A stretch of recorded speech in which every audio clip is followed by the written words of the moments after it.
Assalamualaikum warahmatullahi wabarakatuh. Nama saya Andi Nur Aisyah dari kelas A PJKR angkatan 2020 dengan NIM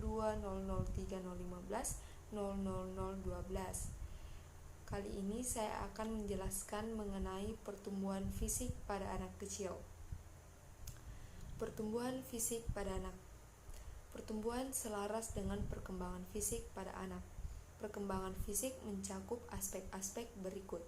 1. Perkembangan anatomis merupakan perubahan kuantitatif pada struktur tulang belulang, indeks tinggi dan berat badan, proporsi tinggi kepala dengan tinggi keejakan badan secara keseluruhan.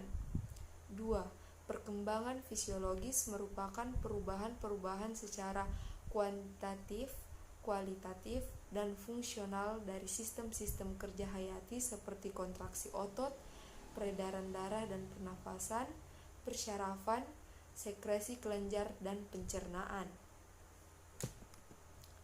Studi tentang pertumbuhan fisik telah menunjukkan bahwa pertumbuhan anak terbagi menjadi 4 periode. 2 periode ditandai dengan pertumbuhan yang cepat dan 2 periode ditandai dengan pertumbuhan yang lambat. Selama pralahir dan 6 bulan setelah lahir mengalami pertumbuhan yang sangat cepat. Anak yang sehat dan cukup gizi mengalami kenaikan panjang badan sebesar 50% dan berat badan sebesar 70%. Pertumbuhan yang dialami sedikit lambat namun stabil hingga anak menginjak masa remaja di umur 8-12 tahun. Keanekaragaman daur pertumbuhan dapat dilihat dari perbedaan jenis kelamin. Laki-laki mengalami pertumbuhan yang lebih cepat pada usia tertentu dan perempuan akan mengalami pertumbuhan yang cepat pada waktu tertentu. Pada umumnya, perempuan akan lebih cepat bertumbuh dan berhenti bertumbuh dibandingkan anak laki-laki. Namun, proporsi rata-rata pertumbuhan seimbang atau pertumbuhan anak laki-laki dan perempuan sama. Pengukuran pertumbuhan fisik pada anak kecil. Pertama, tinggi badan. Pengukuran tinggi badan adalah salah satu pengukuran pertumbuhan yang sangat berguna dan umum dilakukan dimulai umur 3 tahun. Pengukuran tinggi badan dilakukan dalam posisi tidur. Sesudah usia 3 tahun, pengukuran tinggi badan bisa dilakukan dalam posisi berdiri tegak dengan menggunakan alat pengukur tinggi badan yang disebut stadiometer. 2. Berat badan. Pengukuran berat badan dilakukan bersamaan dengan pengukuran tinggi badan. Pengukuran menggunakan timbangan berat badan. Pakaian yang digunakan pada saat ditimbang hanya menggunakan pakaian seminim mungkin agar hasil penimbangan akurat. 3. Proporsi tubuh. Proporsi tubuh berguna untuk memantau pertumbuhan, terutama dalam hal bentuk tubuh. Hal yang paling umum dilakukan adalah pengukuran terhadap lebar bahu dan lebar panggul. Alat yang digunakan untuk mengukur disebut kaliper. Hasil pengukuran bahu apabila dibagi dengan hasil pengukuran panggul akan didapat angka rasio yang bisa untuk memantau proporsi pertumbuhan kedua bagian tersebut. 4. Lingkar kepala. Pengukuran lingkar kepala dilakukan dengan menggunakan meteran pita yang terbuat dari baja. Bagian tubuh dilakukan dengan mengukur lingkarannya. Pengukuran lingkaran kepala cukup penting untuk memantau pertumbuhan bayi dan anak-anak terutama dalam kaitannya dengan pemantauan mental. Pada anak yang memiliki lingkar kepala kecil menjadi petunjuk akan perlunya pemeriksaan medis. Sifat-sifat perkembangan fisik pada anak. A. Terjadinya perkembangan otot-otot besar cukup cepat pada anak umur 3-4 tahun. Hal tersebut membuat anak mampu melakukan berbagai gerakan dengan lebih leluasa. B. Dengan berkembangnya otot-otot besar, terjadi pula perkembangan kekuatan yang cukup besar dan cukup cepat, di mana peningkatan kekuatan sampai mencapai kurang lebih 65%. C. Pertumbuhan kaki dan tangan yang secara proporsional lebih cepat dibandingkan pertumbuhan bagian tubuh yang lain. Peningkatan daya ungkit yang lebih besar membuat peningkatan pada kecepatan bergerak. D. Peningkatan koordinasi gerak dan keseimbangan tubuh yang lebih cepat disertai dengan peningkatan daya ungkit kaki dan tangan yang makin besar, membuat anak mampu menggunakan kekuatan tersebut dalam melakukan aktivitas. E. Peningkatan aktivitas anak merangsang perkembangan pengenalan konsep-konsep dasar objek, ruang, gaya, waktu, dan sebab akibat. Melalui gerakan fisik, anak mulai mengenali konsep dasar objek yang ada di dekatnya. Adapun faktor yang mempengaruhi pertumbuhan pada anak. Faktor yang mempengaruhi pertumbuhan pada anak itu dibagi menjadi dua faktor, yaitu faktor internal dan eksternal. Pada faktor internal dipengaruhi oleh genetik yang diwariskan oleh orang tua dan proses pematangan yang dipengaruhi oleh hormon anak tersebut. Faktor eksternal dipengaruhi oleh 3 faktor, yaitu kesehatan, gizi, dan stimulasi lingkungan. Anak yang sering sakit-sakitan atau memiliki penyakit akan sulit mengalami pertumbuhan fisik. Kemudian, apabila anak memiliki gizi yang seimbang, maka pertumbuhannya pun akan lebih baik dibandingkan anak yang mengalami kekurangan gizi. Sedangkan stimulasi lingkungan, anak yang sering melatih percepatan pertumbuhannya akan berbeda dengan anak yang tidak melatih percepatan pertumbuhannya. Pertumbuhan fisik anak usia 2 tahun.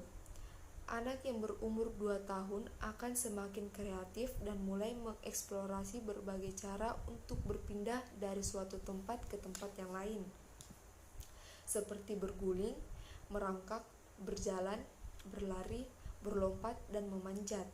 Meskipun masih sering terjatuh, keseimbangan anak menjadi lebih baik dan lebih konsisten dari sebelumnya. Kegiatan keterampilan fisik yang dapat membantu perkembangan keterampilan fisik pada anak usia 2 tahun, contohnya bermain permainan mengejar anak dan berpura-pura untuk menangkapnya, atau berbicara dengan anak tentang binatang, dan orang tua kemudian dapat memberi contoh meniru binatang, contohnya kelinci yang berjalan melompat. Pertumbuhan fisik pada anak usia 3 tahun. Anak usia 3 tahun sudah menjadi lebih seimbang dan dapat bergerak dengan mantap. Selain anak mampu berjalan, mereka juga sudah terkoordinasi saat berlari, memanjat, dan melakukan aktivitas lain yang melibatkan otot besar pada tubuhnya. Kegiatan yang dapat membantu perkembangan keterampilan fisik anak berumur 3 tahun, contohnya orang tua menciptakan permainan berburu harta karun untuk anak, dan tantangan anak untuk menemukan semua benda tersembunyi. Kegiatan ini akan membuat anak banyak berjalan dan membungkuk saat mencari di bawah meja atau kursi. Pertumbuhan fisik anak usia 4 tahun. Anak usia 4 tahun dapat terlibat dalam permainan aktif jangka panjang.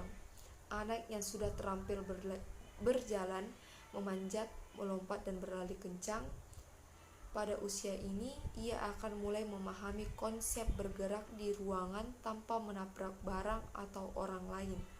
Kegiatan yang dapat membantu perkembangan keterampilan fisik pada anak umur 4 tahun, contohnya melakukan jalan santai bersama keluarga dan bermain air di halaman rumah, yang akan menstimulasi anak menjadi lebih aktif. Pertumbuhan fisik anak usia 5 tahun. Anak pada usia 5 tahun memiliki banyak energi dan akan mencari permainan dan lingkungan yang aktif. Peningkatan kemampuan untuk menyeimbangkan dan mengkoordinasikan gerakan membantu mereka untuk dapat mengendarai sepeda dengan roda bantu, melakukan lompat tali, dan memainkan bola dengan terampil. Kegiatan yang dapat membantu perkembangan anak usia 5 tahun Contohnya menari, mengikuti musik, mengenali anak dengan berbagai jenis musik, dan memainkan alat musik. Pertumbuhan dan ciri fisik anak yang memasuki usia 6 tahun. A.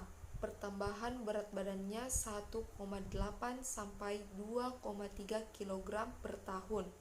Pada usia ini rata-rata berat anak itu 17,3 sampai 20,5 kg. B. Pertambahan tinggi mencapai 5,1 sampai 6,4 cm per tahun. Rata-rata tinggi anak usia 6 tahun pada saat itu 106,7 sampai 116,8 cm. Rata-rata denyut nadi anak 90 sampai 110 detak per menit. D. Suhu tubuh stabil pada 36,6 sampai 37,4 derajat Celcius. E. Ukuran kepala hampir sama dengan ukuran kepala orang dewasa. F. Ketajaman penglihatan visus mata normal yaitu 20/20. G. Pertumbuhan fisik pelan namun stabil. Adapun gangguan pertumbuhan fisik yang sering terjadi pada anak. Gangguan pertumbuhan fisik terbagi menjadi dua, yaitu gangguan pertumbuhan fisik di atas normal dan gangguan pertumbuhan fisik di bawah normal. Ada 4 hal yang perlu diperhatikan dalam pertumbuhan fisik anak, yaitu berat badan, lingkar kepala, gangguan penglihatan, dan gangguan pendengaran. Berat badan. Pemantauan berat badan menggunakan KSM, kartu menuju sehat, dapat dilakukan secara mudah untuk mengetahui pola pertumbuhan anak. Menurut Sutjingsi tahun 2003, bila grafik anak lebih dari 120%, kemungkinan anak mengalami kesulitan atau kelainan hormonal. Sedangkan grafik berat badan yang di bawah normal, kemungkinan anak mengalami kekurangan gizi, menderita penyakit kronis, atau kelainan hormonal. Lingkar kepala. Lingkar kepala menjadi salah satu parameter pertumbuhan dan juga perkembangan pada anak. Ukuran kepala menggambarkan isi kepala termasuk otak dan cairan cerebrospinal. Lingkar kepala yang lebih dari normal dapat dijumpai pada anak yang menderita penyakit hidrosefalus, megaensefali, tumor otak, atau hanya merupakan variasi hormonal. Sedangkan apabila kepala kurang dari normal, dapat diduga anak menderita retardasi mental, malnutrisi kronis, ataupun hanya merupakan variasi hormonal. Gangguan penglihatan. Deteksi dini gangguan penglihatan dan gangguan pendengaran juga perlu dilakukan untuk mengantisipasi terjadinya gangguan yang lebih berat. Jenis gangguan penglihatan yang dapat diderita oleh anak antara lain maturitas, amblyopia, buta warna dan kebutaan akibat katarak, neuritis optik, glaukoma, dan sebagainya. Gangguan pendengaran. Ketulian pada anak dapat dibedakan menjadi tuli konduksi dan tuli sensori neural. Menurut Hendramin tahun 2000,